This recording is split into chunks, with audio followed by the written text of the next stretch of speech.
Hi, I'm Wes, the Explosion, and this is the Backlog. This week was Warriors All-Stars for PlayStation 4.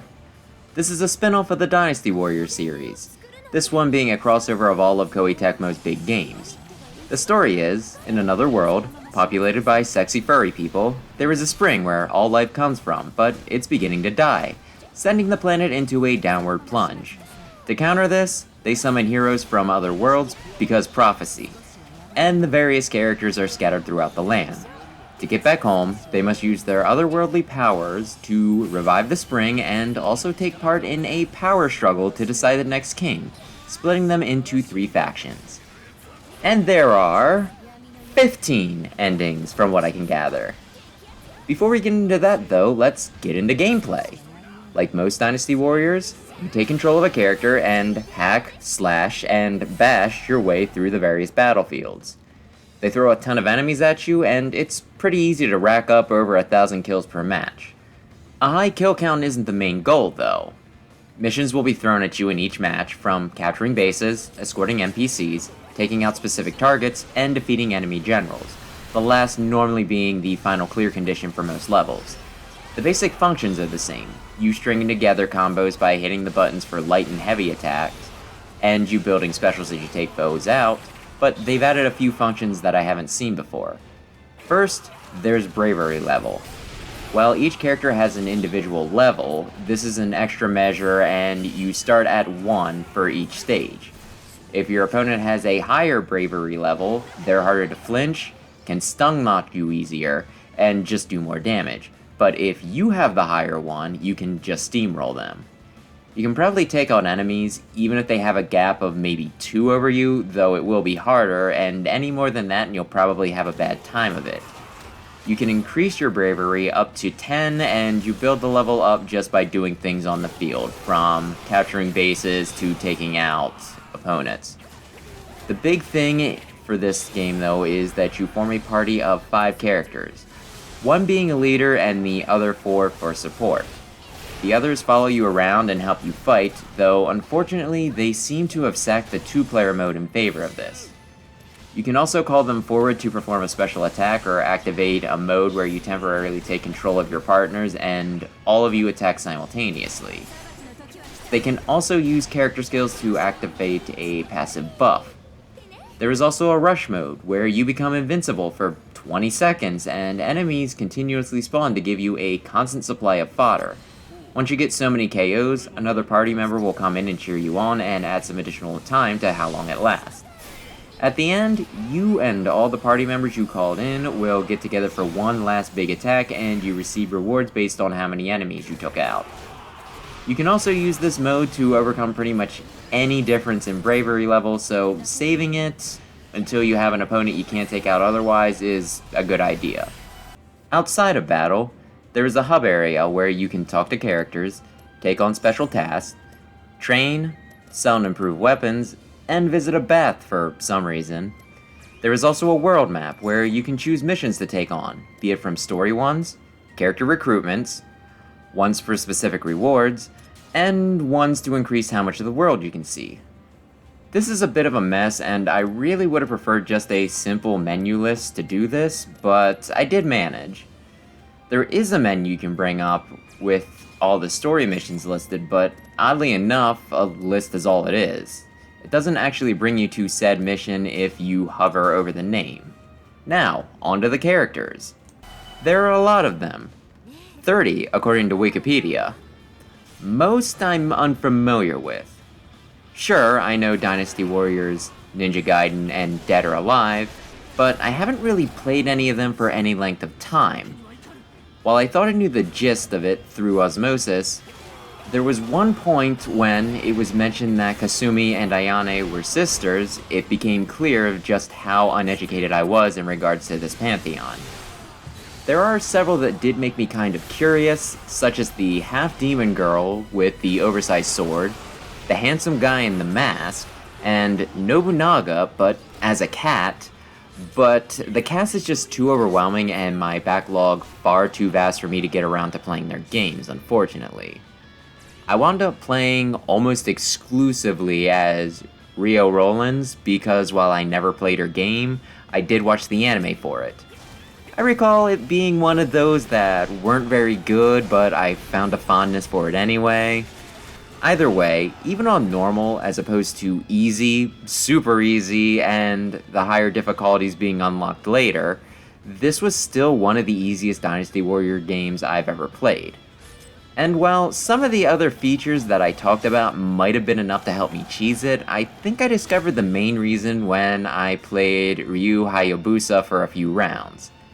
I managed to get through those missions pretty easy, but it did take significantly more effort than with Rio, which means she might be broken.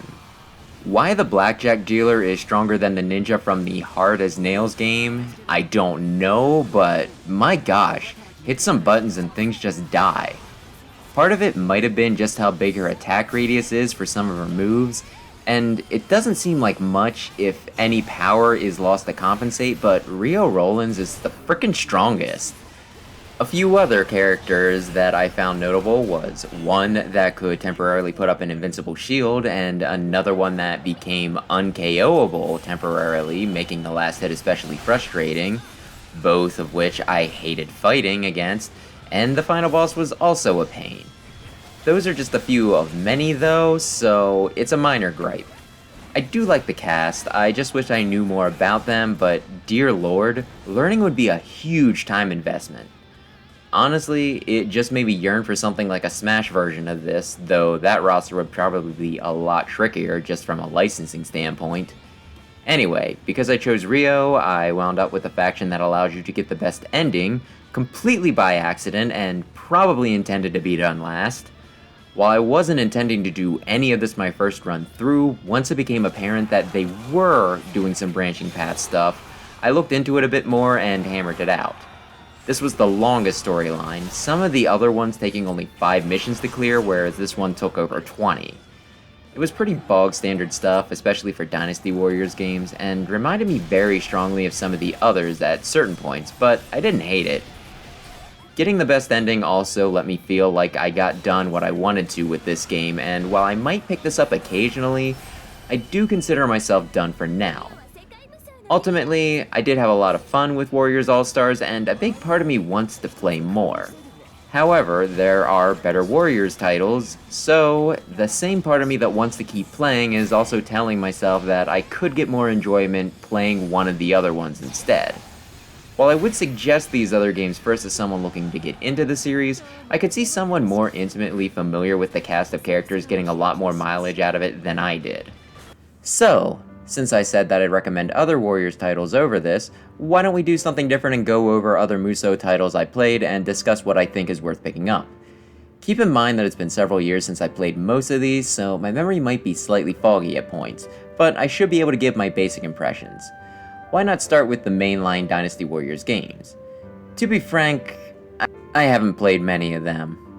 I'm not super familiar with Romance of the Three Kingdoms or its characters, and the names have been known to trip me up, so I tend to play more of the licensed titles.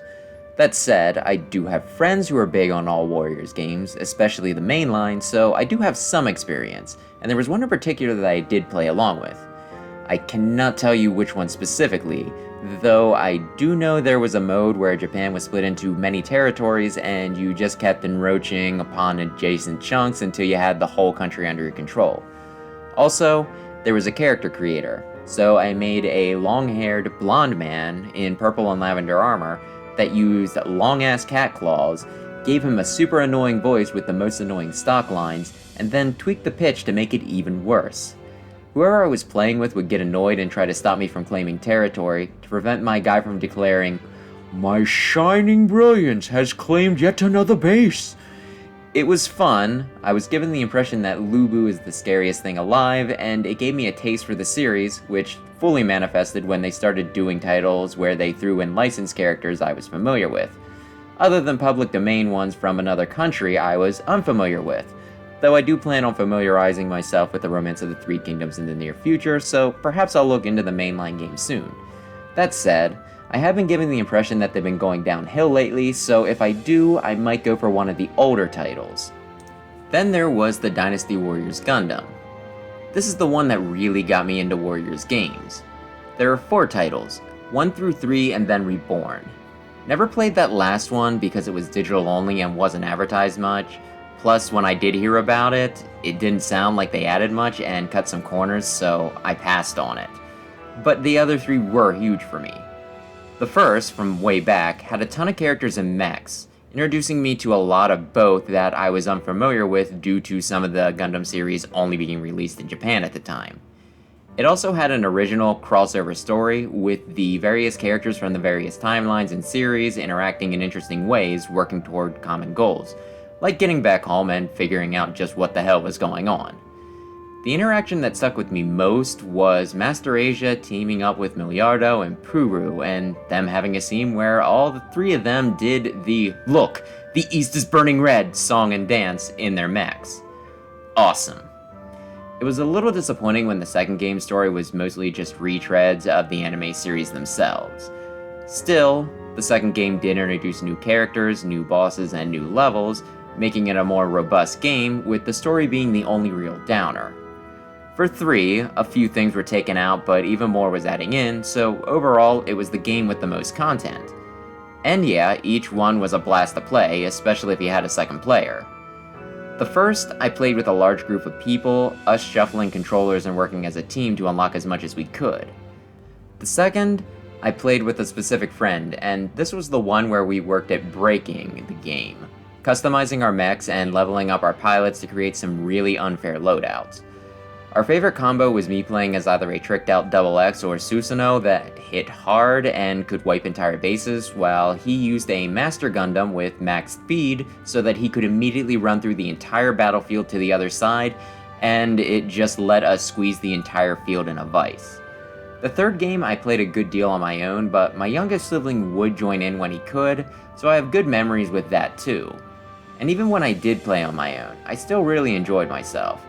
There were even some times when I got so wrapped up in the game that I forgot to eat and would look at the time, only to realize that I should have ingested something 3 hours ago.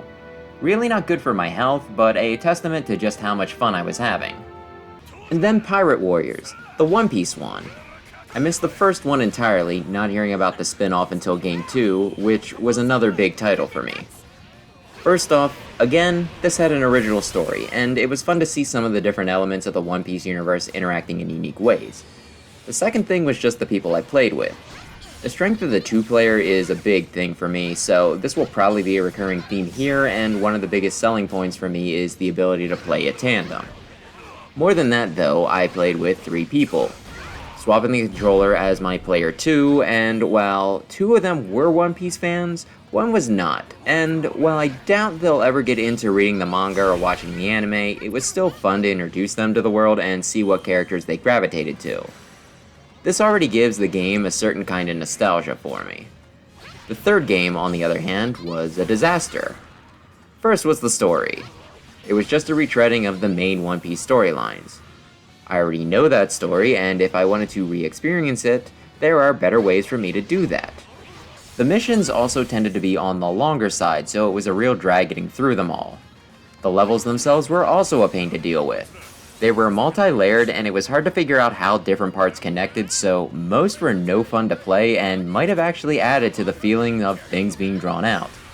I actually put this game down for a while and only picked it up when the 4th Pirate Warriors came out so that I could feel good about moving on to that.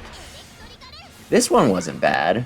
They reworked some things, the levels were laid out better, and just overall it plays better.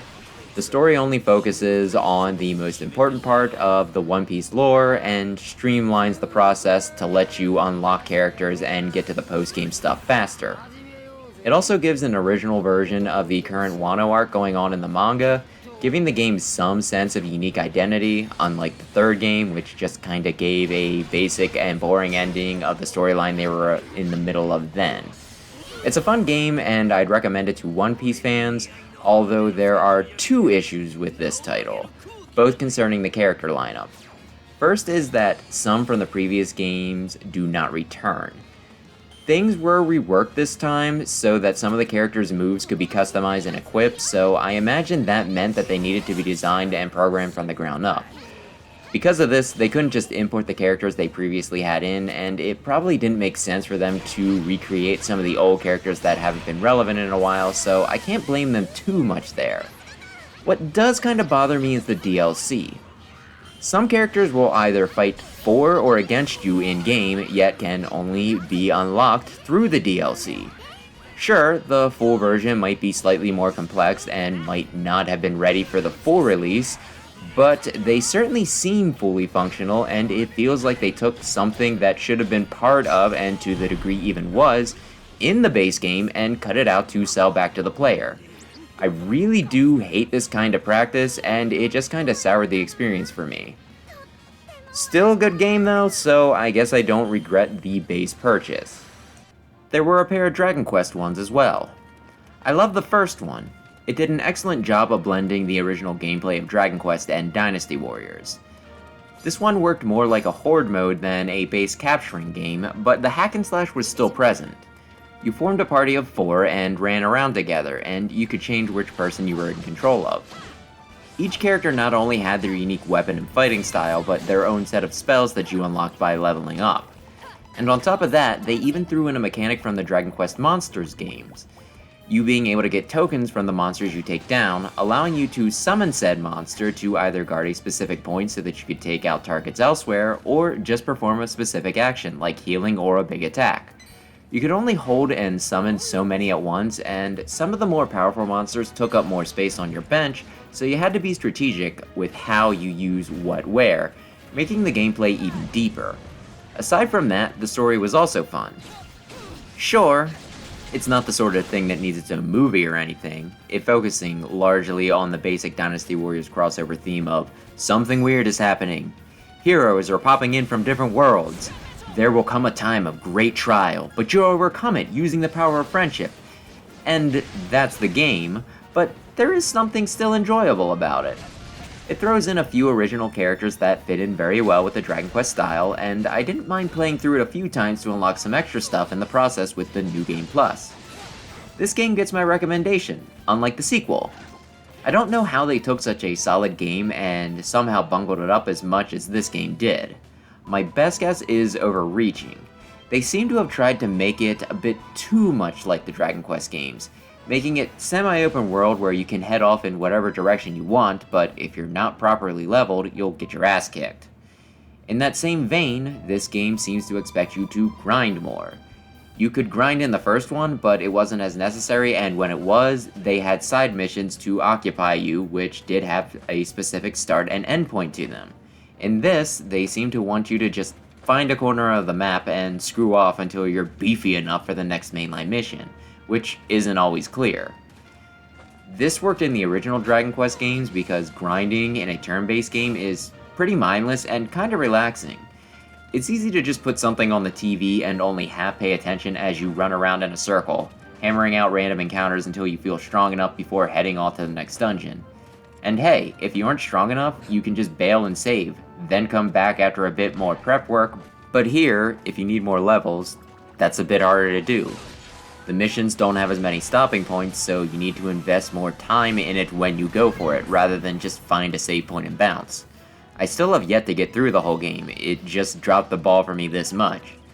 Also, you took out Yangus and replaced him with Angelo? What the hell are you on? If you're a Dragon Quest fan, stick with the first. Okay, and slight correction, when I went back to get video for this game, it prompted me to download a patch, and when I did, it seemed like they added back all the characters they got rid of between games, so Yangus is back, and I'm slightly more willing to give this game another chance. First is still better, though. Fire Emblem Warriors is a game I wish was better, but still managed to get over 200 hours out of due to my love of Fire Emblem.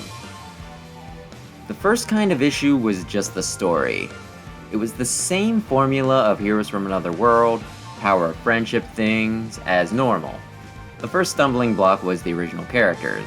The male, Rowan, is overenthusiastic and constantly talks about becoming a knight so that he can protect people. It feels kinda like someone thought Corrin had too much personality and so they watered him down. If you dig a bit deeper, there is some childhood trauma involving his father that gives you a little more depth, but you have to look for it. Pair him with Xander every chance you get if you're interested. Liana is slightly better, but still pretty generic. She puts slightly more thought into her actions and doesn't want to become queen due to feelings of inferiority. Either way, despite them having no charisma, they become the leaders of the army, full of much more capable candidates, and eventually you fight a dragon or something. Wait, what did I say about Corrin again? Anyway, aside from the story, the game also doesn't have a ton of variety. A lot of the characters share movesets, though their stats do vary a bit. Marth and Celica are the same. Lyn and Navarre are the same. Owain and Ryoma are the same. Every Pegasus Knight is the same. The archers are also the same! Aside from the final boss and the monsters, of which there are maybe 3 types, all the enemies are just watered down versions of the playable characters, and even when they give them different names, they all have the same ugly sprites. Even the enemies they bring in as boss characters from the Fire Emblem series are all just mages with dark magic that function the same, just with different skins. The whole thing just reeks of cut corners, and they even do that thing I talked about with the last One Piece game, where some of the characters are present and functioning in-game, they're just locked behind a wall of DLC, which smells of greed. But all that said, there was still a lot that kept me coming back. First is just my love of Fire Emblem. Yeah, I know that ever since Awakening, Nintendo has monetized the series to hell and back and people are tired of it, but there is still just something so engaging about it. One of the major things is the support system that's been in the game since the 6th entry.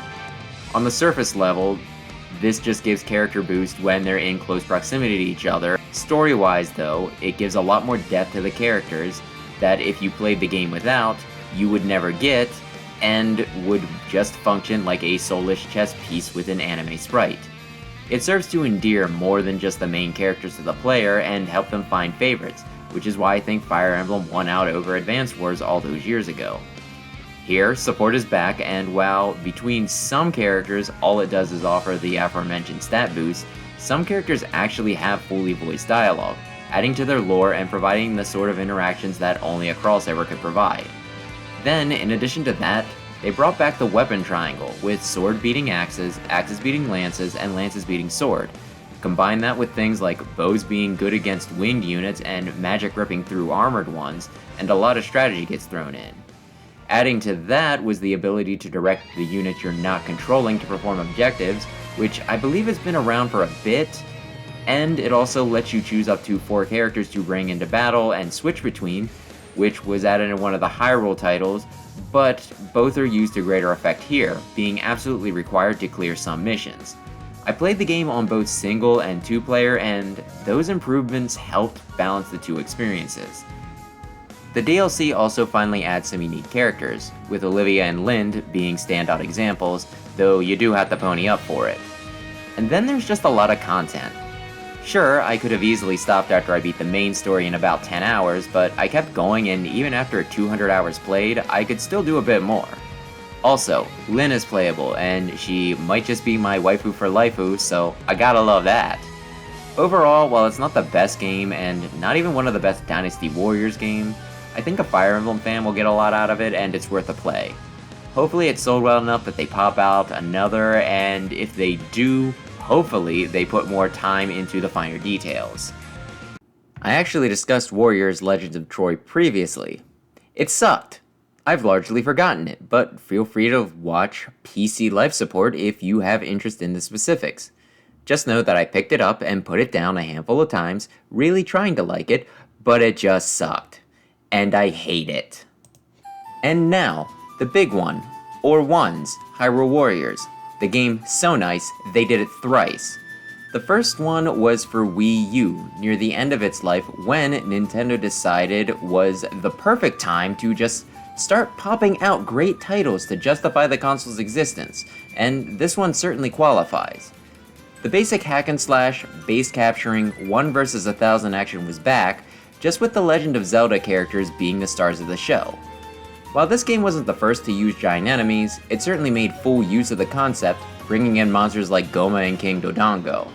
By completing certain objectives, a golden Skulltula would appear, and while I'm not sure if this was the first time bonus item the Warriors games incorporated, the way that you were given only a vague location and had to play hide and seek listening for the spider's rustling limbs was certainly unique. They also had classic Zelda items like bombs and the boomerang that could not only clear certain obstacles, but also defeat certain enemies. There was also an original story, using both Zelda and Dynasty Warriors tropes, with the power of friendship on full display, and while, again, it was nothing groundbreaking, it was still fun. It even has one of my favorite video game scenes where, instead of staring at a monologuing villain with despair, frustration, or contempt, someone actually punches them in the face! In addition to that, there was a good enemy variety and some pretty rockin' tracks, making for a pretty solid base experience. And then there was the big innovation, the adventure map. While most Warriors games offer some sort of post-game side missions, this one was laid out like the original Legend of Zelda world map, each square being its own unique challenge. You could collect items to use on the overworld to either unlock a mission or just net an extra reward upon completion, giving things an extra puzzle element. It was a meaty chunk of content, adding further playtime and stuff to an already decent-sized game. On top of that, DLC was added in to expand the game yet further. Some was free, such as higher level caps and extra story chapters for the villains, which also made them playable. Some were paid and offered new characters, weapons, and more adventure maps. I picked up all of them and felt it was a pretty good value. The only real complaint I can come up with for the original Hyrule Warriors was the bad AI, with pretty much every single non-player character on your team crashing and burning the minute you wandered out of sight, though 2-player helped with this significantly. Then the 3DS version came out. This added yet more characters, including Linkle, and also side and post-game stories, and the ability to raise fairies to provide support in battle. It also gave the ability, perhaps to supplement the lack of multiplayer, to switch up between 4 characters mid-match. This lets you direct your team to important points on the map and then switch between them to quickly tie up objectives and take out enemy generals. This was one of my favorite recent innovations for the Dynasty Warrior games because it gives you a lot of strategic power and cuts out much of the boring running back and forth to reach critical objectives. That said, due to perhaps the smaller screen, the lack of a second player, some of the mission formats, and some performance issues, this was the version of the game I had the least fun with, and I didn't do much beyond the story mode. Then came the definitive edition for Switch. I actually resisted getting this for a long time. After buying both versions of the game, all the DLC, and a player's guide / art book, this just seemed like $60 too far, and I felt like they were triple dipping. I eventually caved and picked it up, though I went out of my way to get a used copy to avoid providing Nintendo and Koei Tecmo a sale. I also resented the fact that I had spent so much time on the first game, probably into the hundreds of hours, and hated the idea of starting from scratch. I beat the main story stuff and then put it down, not touching it for months, maybe even over a year. Then a friend wanted to play something when they were visiting, so I threw that in the Switch, and even after we were done, I wanted to keep playing. I hit the game hard. I picked a few characters to focus on, grinded them up, and found out the best combos to get the most kills the quickest. I started cheesing the game, playing the adventure maps out of order to get better stuff and then going back to the lower level ones to steamroll them. Sure, I could play the original Hyrule map and unlock Skull Kid's second tier weapon, or I could jump right to the Great Sea Challenge match, punch outside my weight class and yet somehow win, and win well, to unlock his 4th tier weapon and level up like crazy, then go back to the first map and beat every mission with little more than a sneeze. I had a blast, and the only reason I'm not playing it right now is because I wanted to clear my backlog and because a friend wanted to borrow it, though Lord help me when he returns it. I'm going to say that, hands down, this is the best Dynasty Warrior game. Not only is the gameplay just straight up fun, but the roster is great, and given that many of them have multiple weapons, it further adds to the gameplay style variety. Plus, it has my 2 favorite Zelda characters in the game 3 times, Skull Kid, Midna, and Sexy Midna.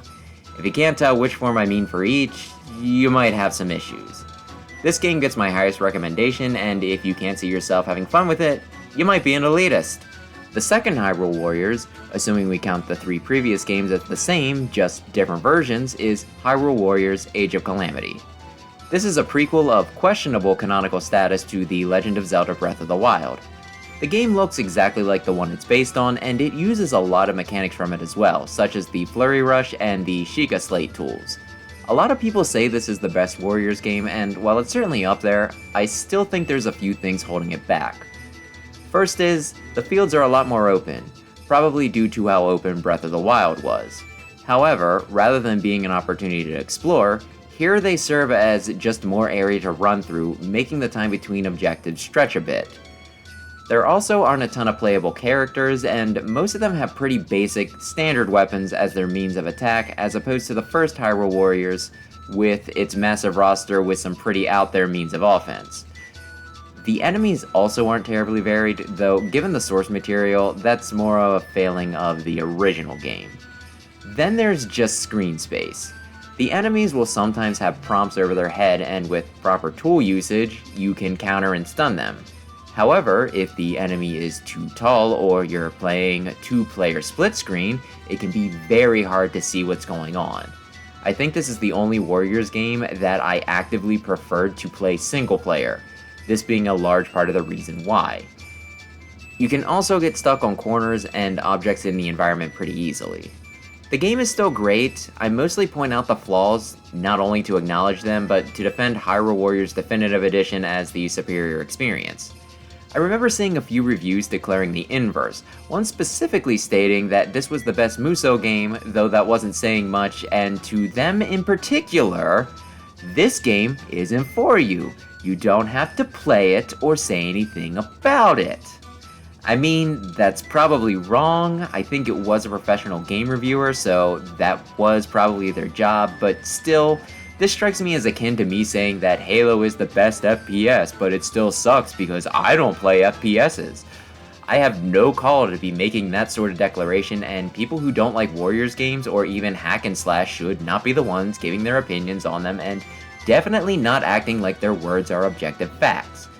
You can shut up and let people just have fun. People who treat these games like simple, brain-dead button mashers really irk me. There is strategy involved. You need to understand crowd control. There are combos, techniques, and boss patterns to learn. There are different weapon builds to play around with, and sure, there is a good deal of simple, power-tripping fun to be had. People who write off the series and entire genre, though, just because it doesn't appeal to them really piss me off. If you're one of these people, say it with me now. The game is not for me. Not every game needs to appeal to me specifically. And to pretend that something is bad just because it doesn't is the height of ignorance as well as pure arrogance. These lines are also applicable to people who complain about Smash DLC. Frickin' damn it, people. Oh, and the story is worth experiencing. There was one part that had me losing my shit, and end of the day, I have several questions that I'm interested to see if they get answered. Give it a go.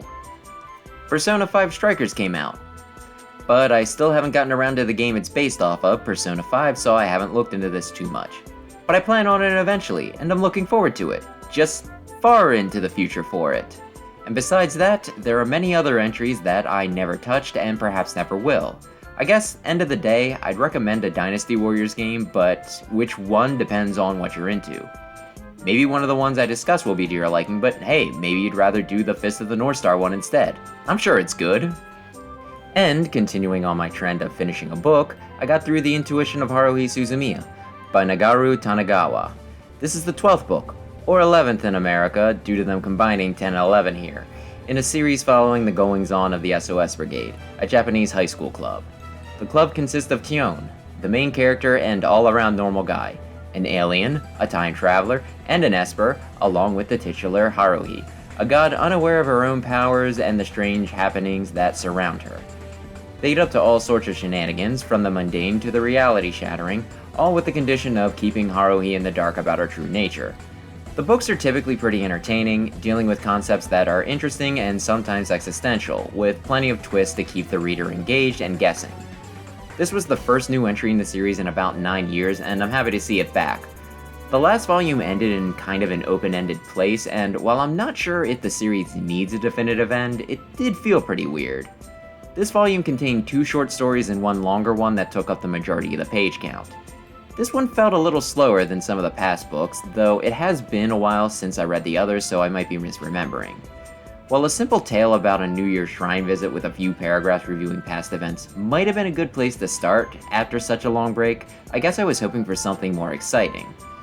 And while the group coming up with a list of distractions for the brigade chief wasn't uninteresting and served to refamiliarize the reader with the different characters and what their headspace was like, it wasn't the sort of thing I felt the need to read through in one sitting. The last story was very mixed, with the group solving a series of puzzles and mysteries an acquaintance had emailed to them really piquing my interest, but only after spending the first dozen or so pages discussing mystery novels, their tropes and technical jargon being enough to almost make me doze off. The editing was also a little off, there being a few typos and some of the lines also felt a bit rougher.